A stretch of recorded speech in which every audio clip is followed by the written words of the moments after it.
안녕하십니까. 세 번째 시간이죠. 오늘은 소집단과 공식 조직에 대해서 우리가 한번 살펴보도록 하겠습니다.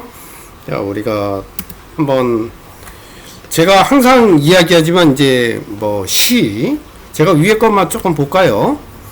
가슴으로 시를 읽고 낭만, 사랑, 아름다움이 세상에 있는 까닭은 바로 사람의 삶의 양식이며 살아가는 목적이다. 삶의 양식이 문화잖아요, 그죠? 문화 속에 이렇게 시도 있고 음악도 있고 이제 이렇다는 거죠. 자, 이 시는 이분은 원래 크로아타라는 분은 화가입니다. 화가인데 이런 시를 좀 적어놨어요. 제가 요거는 다 읽지 않고요. 앞에만 조금 읽고 여러분이 나머지 감상하시는 거로 있어 넘어가겠습니다. 자, 어린 시절 보았던 아름다운 풍경은 어디로 간 걸까? 새가 가득 내려앉던 숲은 저녁의 고요함은 우리의 계절의 아름다운 변화를 그리워하는 최후의 낭만주의자들일까? 어린 시절 냇가에서 꺾던 꽃들은 어디로 갔을까? 제가 여기까지만 이렇게 하고 여러분이 한번 쭉 읽어보시면서 감상하시면 될 것 같아요. 각자 느낌이 있잖아요, 그죠? 그 느낌대로 하시면 될 것 같습니다. 자, 소집단과 리더십 이제 들어가기 전에 여러분한테 지난번에 말씀드렸죠. 다음 주가 우리가 추석 연휴잖아요. 그래서 추석 연휴는 이제 학교에서 전체적으로 수업이 없습니다. 그래서 그 다음 주 9월 27일 날 월요일이죠. 그 다음 주부터 10월 1일까지 한 주 건너뛴다고 생각하시면 돼요. 예, 그렇게 할 거고요. 10월 달 들어서 우리 수업이 또 두 번이나 대체 공휴일 때문에 있는데요. 10월 4일 개천절 대체 공휴일이죠. 그 다음에 10월 11일 그 다음 주인 10월 11일은 또 한글날 대체 휴일입니다. 그래서 이제 그거를 제가 이렇게 10월 4일은 6일, 10월 11일은 15일 이렇게 해놨는데 제가 거기 공지사항에다가 올려놨거든요. 여러분이 좀 읽어보시고 좀 참고해 주셨으면 좋겠습니다. 바로 소집단 들어가겠습니다. 소집단은 말 그대로 규모가 작은 거죠. 반대는 뭐야? 대집단이겠죠? 그죠? 그리고 이 소집단이지만 원초적 관계만 있는 게 아니고 2차적 관계도 있습니다. 그래서 게르그 진멜이라고 하는 분이 사회학자인데요. 소집단 내에서의 구성원들 간의 상호관계, 상호작용이죠. 이 상호작용이 집단에 어떤 영향을 미치는가 라는 것을 연구했습니다. 이게 이제 사회학의 중요 과제로 했고요. 그래서 이제 아무래도 이제 이분은 상호작용, 상징적 상호작용, 이런 측면에서 이제 집단 연구를 했다라는 이제 이야기를 하고요. 이분은 여기서 2자 관계, 3자 관계 이 두 가지를 이야기하는데요. 그럼 2자 관계는 아시죠? 두 사람 사이의 관계. 3자 관계는요. 세 사람으로 구성된 관계. 이렇게 이제 이해하시면 될 것 같아요. 그러면 2자 관계일 때하고 3자 관계일 때 어떻게 소집단에 영향을 미치느냐 그 이야기를 지금 하는 거죠. 둘 사이에 있을 때는 책임 관계가 분명하잖아요. 나 아니면 너. 그렇죠. 근데 3자 관계는요. 이제 A, B, C 이렇게 그죠. 예, 그러면은 여러분도 친구 관계 할 때 A, B, C 또 A, B 이런 관계일 때 어떤가를 한번 곰곰이 한번 생각해 보시면 이해가 될 거예요. 2자 관계일 때는 응집력 이런 게 없고 나 아니면 너 분명하죠. 그죠? 3자 관계일 때는 C가 마음에 안 들면 A하고 B가 짜가지고 이렇게 하고 또 짜가지고 또 왕따 시킬 수도 있고 또 어떻게 해요? 또 울릴 수도 있고 이제 그러다 보니까 이제 어부지리로 내가 올라가는 수도 있고 또 분열시키고 또 정복할 수도 있는 그런 관계가 되죠. 요거는 여러분 3자 관계일 때 이런 건 중재자도 되고 이런 거는 이해가 되죠. 왜냐면 3명의 관계인데 그 중에서 둘만 짜면 뭐 이루어지니까요. 그래서 2자 관계, 3자 관계일 때는 소집단에 미치는 영향이 다르다라는 이야기를 하고 있습니다. 소집단은 2차 대전 이후에 본격적으로 이루어졌고요. 또 이것이 실험실 상황에서 이루어졌기 때문에 비판은 좀 많았어요. 왜냐하면 소집단이지만 사람과의 관계잖아요. 그걸 실험실에서 이루어졌다는 것도 조금 웃긴 거죠. 그 집단의 성격을 이해하는 데는 또 많은 도움은 되겠죠. 명백하게. 근데 왜 이렇게 됐느냐면 당시에는 그 심리학적인 경향이 굉장히 많았어요. 그러다 보니까 이것도 좀 심리적 차원에서 이렇게 좀 접근을 하려고 하다 보니까 또 심리학이 어떻게 보면은 또 상황에 따라서는 또 이게 자연과학도 갖다가 또 사회과학 영역도 되거든요. 그래서 이때 당시에는 아마 실험실에서 뭐 많이 이루어졌던 것 같습니다. 그러다 보니까 이제 그런 사회과학 쪽에서 비판도 많이 받았죠. 그리고 소집단 연구를 통해서 얻어진 리더십은 도구적 리더십, 편출적 리더십, 예, 이렇게 있더라는 거죠. 아까 이제 소집단 내에서 뭐 3명이 됐든 4명이 됐든 뭐 몇 명이 됐든 한 5명이 됐든 이게 소집단이잖아요. 근데 여기에서 이렇게 딱 하는 걸 보니까 그 집단의 목표 달성을 위해서 그 구성원의 관계나 이런 거 조금 우선시하지 않는 그런 게 이제 도구적 리더십이고요.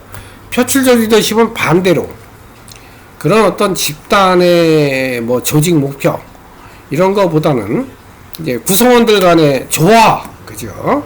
갈등 이런 거를 좀 막는 그런 차원의 이제 강조를 했다는 게 표출적 리더십입니다.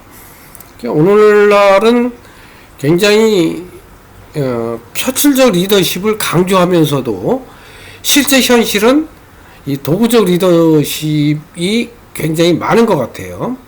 직장에서도 그렇고 어떤 조직이든 자기 조직이 왜 이루어져요? 어떤 조직에 이루어진 어떤 목표가 있으니까 이루어진 거잖아요. 그죠? 그러니까 그 목표 달성을 위해서 이 도구적 리더십을 발휘하는 경향이 상당히 많습니다. 그리고 이제 또 리더십 유형을 보면 권위형, 민주형, 자유방위형 이렇게 나눌 수가 있는데요. 권위형은 뭐 여러분 명령으로 군대 같은데 이런 걸 예로 들면 아마 이해하기 쉬우실 거고요. 민주형은 뭐 회사 같은 데도 있고 학교 같은 데 이런 게 많이 하겠죠. 서로 회의를 통해서 거기서 합의가 이루어진 것으로 결정하는 거. 자유방위형은 뭐 별도로 지시하고 조직하지도 않고 그냥 일을 딱 맡긴 거 그냥 자유의지에 맡기는 거죠. 열심히 하겠지 이런 거. 자유방위형. 그래서 권위형, 민주형, 자유방위형 이렇게 있습니다. 그러나 권위형, 민주형, 자유방위형 뭐 도구적, 표출적 이렇다고 해서 명백히 어떤 하나만 가지고 있는 리더십은 없습니다. 이게 혼합이 돼요. 권위형이면서 약간 민주형인 경우도 있고 자유방위형이면서 좀 권위형 이런 게 좀 겹친 부분. 그러니까 항상 어떤 이념적으로 하나만 있는 게 아니라 이런 게 조금씩 다 겹쳐서 있다라는 걸 이해하시면 됩니다. 그 다음에 이제 대조직, 대기업이나 또 관료조직 이런 데서는 리더십의 형태별로 이제 구분이 적용이 되지만 또 겹치는 부분도 상당히 많다라는 걸 좀 여러분이 이해하시면 될 것 같습니다. 여러분 그냥 이해되시죠? 그럼 이제 우리 공식 조직, 뭐 공식 집단, 공식 조직 뭐 다 같은 이야기입니다. 이거는 목표 달성과 업무 수행을 위해서 만들어진 2차 집단 이렇게 우리가 표현할 수 있고요. 또 현대사회에서는 개인적으로 할 수 없는 활동들이 있잖아요. 그죠? 개인들이 뭘 하기에는 좀 상당히 어려운 부분. 이런 거를 이런 공식 조직에서 복합적 과제를 이제 집합적으로 모아서 수행하는 거죠. 예를 들면 이제 학교 같은 거, 또 회사, 또 병원, 이런 데는 왜 있어요? 그죠? 교육을 이제 집에서 혼자 이렇게 하긴 그렇잖아요. 그죠? 그래서 선생님이 있고, 그걸 좀 집단화하고, 또 학습 방법도 좀 더 정교화해서 학생들을 모아놓고 교육하는 거. 또 회사도 뭐, 손익을 올리려면 개인별로 뭐 나가서, 이게 소상공인 되겠죠. 개인별로 장사하고 이런 건. 근데 그런 것보다는 이제 규모화해서 좀 크게 이렇게 손익을 올리는 이제 그런. 그래서 요즘은 이제 공식 조직은 이제 뭐 이렇게 얘기할 수 있겠습니다. 그리고 이런 조직은 효율성을 높이기 위해서 구성원들을 조정하는 메커니즘을 가진다는 거죠. 요거 무슨 말씀인지 알죠? 구성원들을 조직하는 거죠. 그 다음에 이제 조직, 공식 조직, 비공식 조직, 뭐 자발적 결설제, 이거 다 조직인데요. 이런 조직과는 다른 방식으로 이런 개인이 하기 힘든 이런 복합적 과제를 수행하는 것이 있습니다. 그게 뭐냐면 시장과 네트워크, 이렇게 우리가 들 수 있는데요. 그러면 뭐겠어요? 우리는 지금 조직에 대해 배우고, 그 다음에 유사한 게 시장, 네트워크 이렇게 있다라는 거죠. 개념을 한번 볼까요?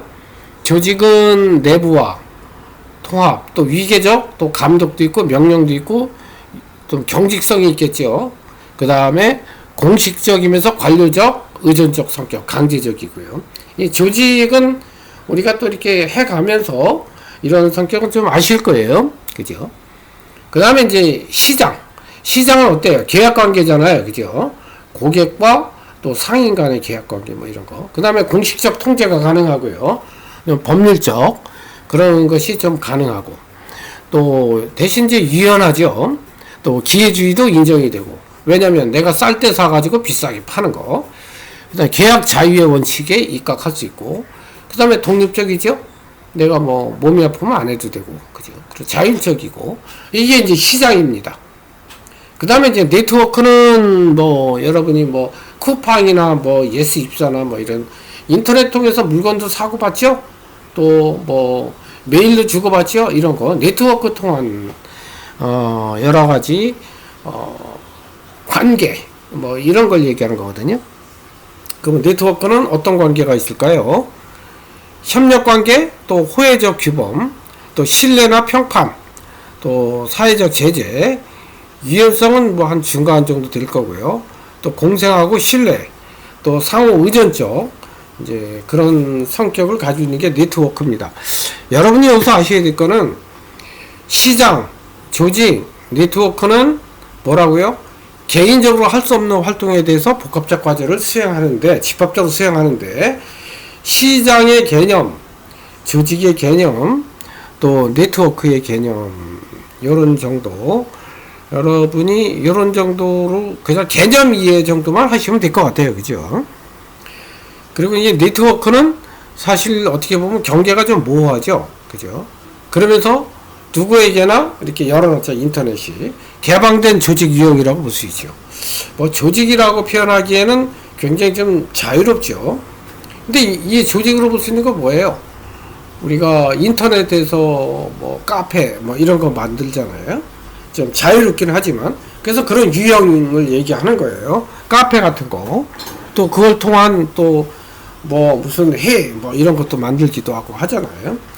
그래서 공식적인 그런 규칙보다는 비공식적 규범에 의해서 조정이 되는 게 이제 네트워크. 이렇게 우리가 이제 볼 수 있겠습니다. 아시겠죠? 이제 네트워크가 이제 어떤 의미인지. 우리가 이제 다음 한번 볼까요? 그럼 우리가 공식 조직의 한번 성격을 한번 살펴보겠습니다. 공식 조직은 의도성과 목적, 그죠? 이게 있다는 거예요. 이런 게 없는 거는 공식 조직으로 보기는 어려워요. 그죠? 의도성과 나름대로 뚜렷한 목적이 있는 집단. 이건 이제 공식 조직의 성격으로 보고요. 그 다음에 두 사람 이상, 그죠? 그 다음에 아까도 얘기했지만 목적, 특정한 목적 달성이죠. 그 다음에 이제 상호작용 협의체입니다. 그 다음에 의도성, 여기 나오죠. 의도성이 이루어진 집단. 그래서 내용은 제가 이렇게 두 사람 이상이 특정한 목적 달성 위해서 상호작용하는 협의 집합체 면서 의도적 사회 집단 이렇게 표현한 거죠. 그러니까 공식 조직의 성격 그냥 여러분이 뭐 아시지만 개념적으로 한번 이해할 필요가 좀 있습니다. 그 다음에 이제 공식 조직 성격을 봤으면 뭘 볼까요? 우리가 한번 유형을 보겠죠. 자, 우리가 유형은 여기서 세 가지를 다룰 텐데요. 그 유형을 한번 이렇게 볼까요? 탈폰트 파슨스라는 사람은 사회학자입니다. 이분은 사회 기능적으로 이제 사회 기능이라는 게 뭐예요? 뭐 어떤 역할을 하느냐, 역할에 따라서 나눈 거죠. 그걸 AGIL로 나눴어요. 이거는 이제 앞에 대문자를 따서 AGIL 외우기 쉽게 해놓은 거고요. 그래서 이제 A는 adaptation 뭔가요? 환경 적응이죠. 적응하다라는 뜻이잖아요. 그래서 앞자 따서 A. 그 다음에 G는 goal 목표죠. attainment 목표 달성 이런 뜻이잖아요. 그래서 앞자 따서 G. 인테그레이션의 약자 맨 앞자 따서 I. 그 다음에 latent maintenance 안정적인 뭐 잠재적 유지 뭐 이런 뜻이거든요. latent maintenance 그거는 뭘까요? 이렇게 되면은 L. 그래서 A 앞자만 따서 AGIL. 자, 그러면 환경 적응하기 위해서 제도적으로 움직이는 그런 조직이 뭐가 있을까요? 경제제도에 속하는 뭐 기업이라든지 그죠? 뭔가 수익을 올리기 위한 조직들은 여기에 해당되겠죠. 왜냐하면 환경에 적응이 안 되면 어떻게 돼? 죽으니까 그죠? 사라지잖아요. 그래서 끝없이 환경 적응하려고 그래서 적응의 목표를 둔 그런 제도는 경제제도. 또 이안에 이제 기업이나 뭐 여러 가지 이윤을 목적으로 하는 그런데. 그 다음에 목표 달성은 정치제도나 또 국가 관료 그 기관들이 있죠. 뭐 경찰서가 됐든 뭐 군대가 됐든 다 목표가 있잖아요. 그죠? 하다못해 동사무소도 있고 구청도 있고 뭐 시청도 있고 이런 게 이제 골 어테인먼트에 이제 해당될 거고요. 그 다음에 인테그레이션은 통합 유지기는 뭐가 있을까요? 이제 법원이라든지 사법 단체 중에서 그 다음에 종교 그죠? 종교 단체 그죠? 뭔가 갈등이 생기고 이럴 때 어때요? 사회를 하나로 통합해서 조화를 이루게 하려고 하는 그런 조직들을 이제 인테그레이션 이렇게 표현하는 거고요. 그 다음에 이제 레이턴트 메이턴트는 안정적 유지는 사회가 안정적으로 쭉 흘러가게 도움이 되는 조직들이 뭐가 있을까요? 학교, 그죠? 교육제도, 또 문화제도에 속한 조직들이죠. 이런 조직들은 사회가 안정적으로 흘러갈 수 있도록 하는. 그러니까 여러분 이렇게 이해하시면 돼요. 그냥 AGIL 하면은 이 앞자 이렇게 땄잖아요. 그러면 그래 적응하기 위해서 애쓰는 조직들이 뭐가 있을까? 그 여러분들 많이 이렇게 생각할 거 아니에요. 제가 여기 그냥 앞에 쭉 했죠.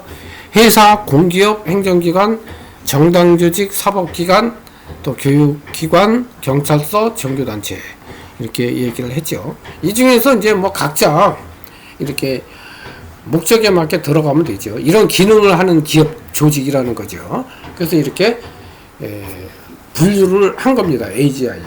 그렇다고 뭐 A라고 해서 한쪽만 있는 건 아니에요. 왜냐면 A이면서 또 G인 조직도 많이 있죠.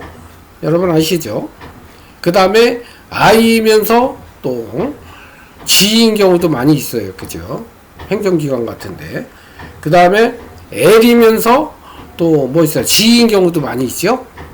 왜냐면 학교 같은데 그럴 거 아니에요. 어떤 나름대로 목표. 그죠? 문화제도도 마찬가지고. 그죠?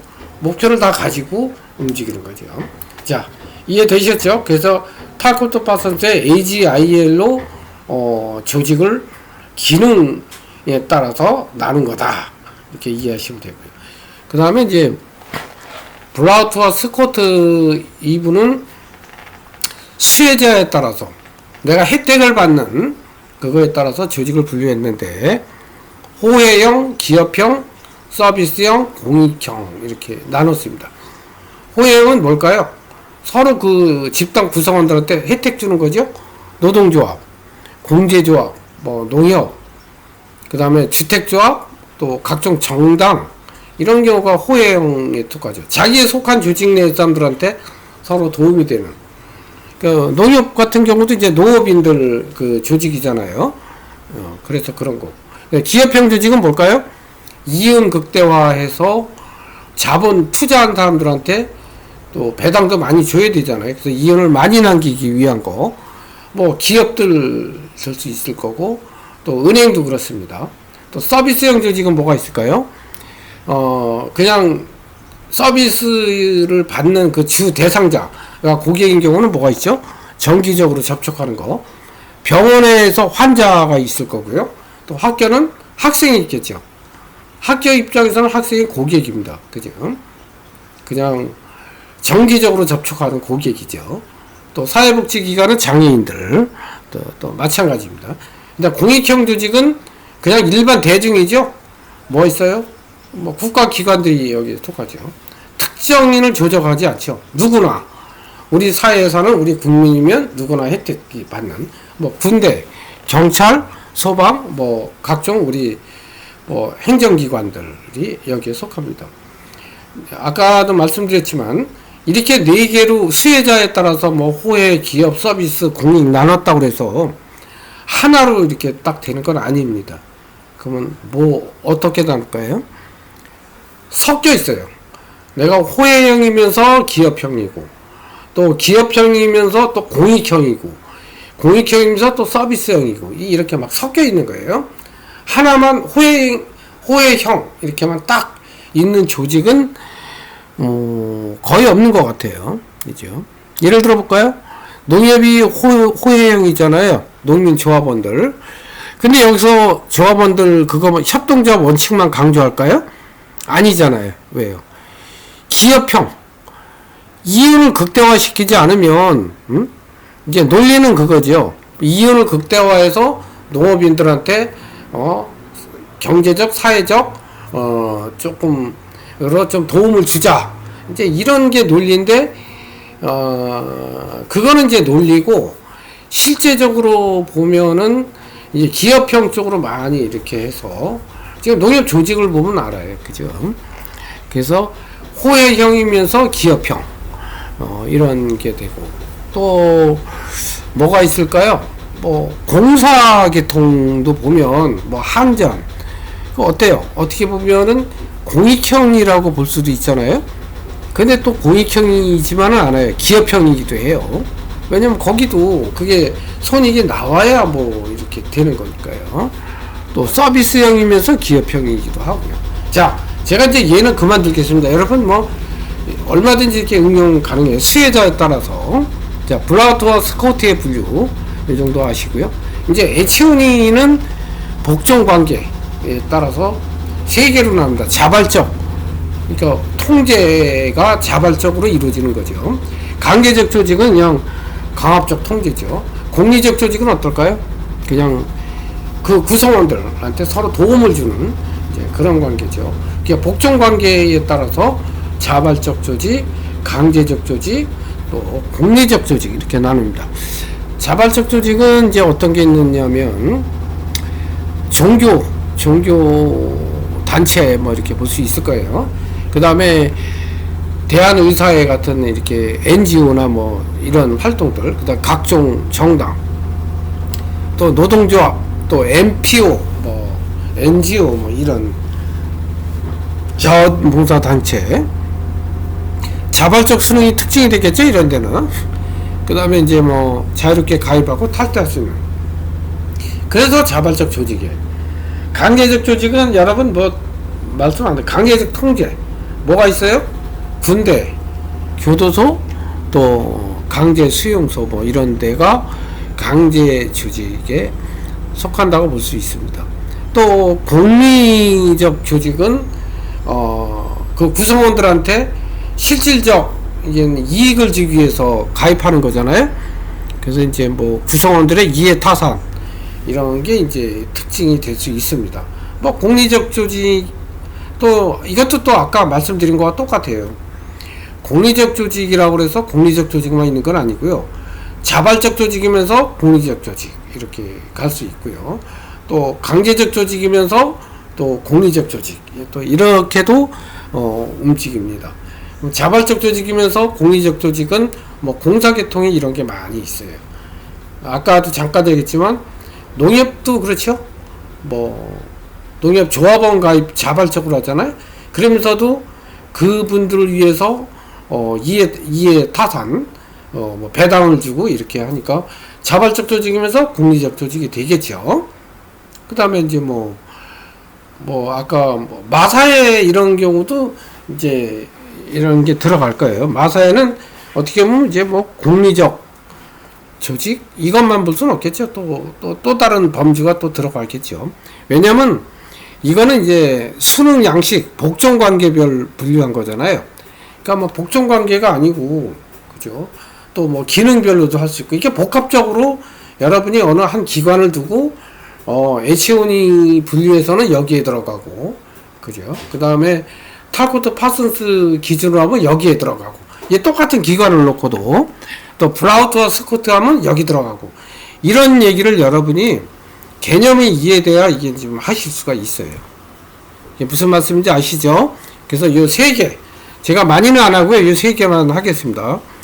공식 조직의 분류를 통제에 따른 분류, 그죠? 또 기능에 따른 분류, 그죠? 또 수혜자에 따른 분류 이렇게 나눴습니다. 요 세 개는 여러분이 나중에 뭐 시험을 보시거나 다른데 취업 시험 볼 때도 이게 되게 중요해요. 조직 분류 다음 중 틀린 것은 뭐 이런 식으로 나오거든요. 그래서 요런 거는 여러분이 좀 잘 익혀두시면 좋겠습니다. 자, 그 다음에 우리가 아까 기능별 분류에서 타코트 파서스 기능별에서 I에 해당되는 거 있었죠? AGIL, 인테그레이션, 통합이라고 그랬어요. 여기에 해당하는 통합 유지 기능 조직은 어떤 조직이 있는지 여러분이 주변에서 이제 생각이 나는 거 한 두 가지 정도만 적어 보십시오. 두 가지 적고 그냥 딱 적고만 끝나지 말고 그 옆에다 땡땡 치고 뭘 적으냐면 그 이유를 적으세요. 아, 이 조직은 예를 들면 뭐 법당 이렇게 적고 불교의 법당 땡땡 그 다음에 뭐라고요? 법당이 왜 그렇다고요? 부처님의 뭐 자비하심을 빌고 어쩌고 그런 기능을 나름대로 자기 생각을 적으면 돼요.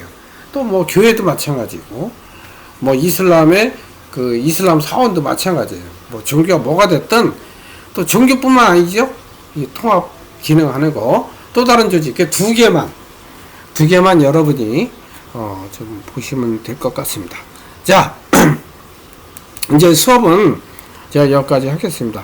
여러분 뭐 그동안 수고 많이 하셨고요. 우리가 다음 주는 관료제, 관료제, 그 다음에 관료제 조직이죠. 그 다음에 비공식 조직, 그 다음에 현대 그 유기적인 그런 조직, 유연한 조직이죠. 뭐 맥도날드 앤 맥도날드 뭐 이런 거. 그래서 요거를 다음 주까지 하고 우리가 다음 주는 여러분 수업 안 하는 거 아까 말씀드렸죠. 그 추석 연휴에서 하는 그 다음 주죠. 그 다음 주에 이제 여기까지 하고 이제 그 다음 이제 이게 10월이겠네요. 10월부터는 본격적으로 여러분 조직 이해 능력이 무엇인가라는 거에 대해서 우리가 본격적으로 여러분하고 한번 이제 많이 이야기를 할 겁니다. 그러니까 다음 주까지만 이게 조직에 대한 기초 이론. 근데 여러분 이것도 모르면 안 돼요. 그죠? 왜냐면 우리가 조직 이해를 공부하면서 그걸 또 모르면 좀 그렇잖아요. 그죠? 그래서 그렇게 하시면 될 것 같습니다. 여러분 혹시 제가 거기 공지사항에다 이렇게 띄워놨는데 공지사항 읽어보시고 혹시 이해가 안 되시거나 질의사항이 있거나 또는 강의에 대해서 또 질의 있으시면 그 질의 토론방에다 올려놓으면 제가 보고 제가 물음 해드리겠습니다. 또 그런데 올리게 그러면 저한테 뭐 이메일 보내도 되고 백석톡 보내도 됩니다. 여러분 많이 활용해 주시기 바라고요. 그러니까 명절 잘 보내시고요. 우리 그 다음 주에 여러분 뵙도록 하겠습니다. 수고 많이 하셨습니다.